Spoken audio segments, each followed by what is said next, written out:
après, Quimper a pris les choses en main. Qu'est-ce qui s'est passé ce soir? Comment vous pouvez expliquer votre défaite?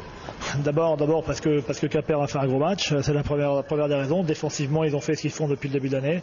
À savoir, ils nous ont pas donné grand-chose, mais c'est vrai qu'on voulait bien commencer pour essayer de leur mettre un maximum de pression et être les yeux dans les yeux le plus longtemps possible. On commence bien, on doit commencer par un 7-0 et là on a 3 ballons de contre-attaque qu'on concrétise pas et c'est vrai qu'on peut passer là tout de suite à 10 ou à 12 points d'avance et c'est pas tout à fait le même match. Et derrière on a donné en défense ce qu'on voulait surtout pas donner. Il y avait qu'une seule consigne, c'était fermer la raquette et on a pris des paniers dans la raquette, des extérieurs, des intérieurs, de tout le monde, quoi. Tout le monde est venu shooter dans la peinture et là c'est vrai qu'à ce moment-là c'est devenu difficile, ils ont pris confiance et quand cette équipe-là, avec la défense qu'ils ont, quand ils ont la confiance en plus en attaque, ça devient très très compliqué. Vous avez pourtant bien réussi à contenir Gabe Kennedy qui avait fait un gros match à l'aller, mais en fait on a l'impression que vous avez raté quand même pas mal de shoots faciles qui peuvent sembler faciles.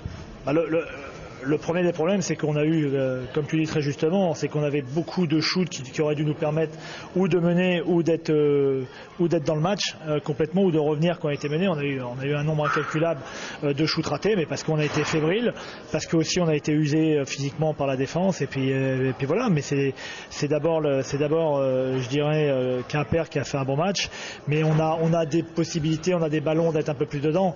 Après dans le troisième quart-temps, quand Quimper commence à être euphorique, c'est vrai que là on prend la vague de front, on a du mal à résister et puis là l'équipe explose pendant 2-3 minutes, eux ils sont euphoriques et là ça devient difficile après. Vous regrettez le match aller à Beaublanc? Oui bien sûr, parce que en menant une série c'est jamais tout à fait pareil.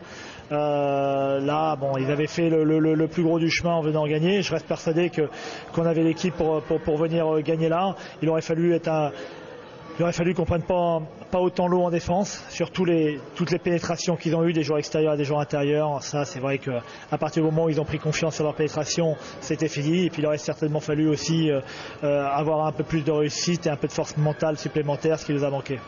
Vous avez des bons joueurs et on sent qu'il y a un potentiel derrière. Bon là vous allez pouvoir vous pencher sur la reconstruction pour l'année prochaine. Comment vous allez baser ça là-dessus? Vous allez garder un grand nombre de joueurs? Je sais pas, on va y réfléchir avec le general manager et dès demain, malheureusement nous on est en vacances mais on va se mettre à travailler.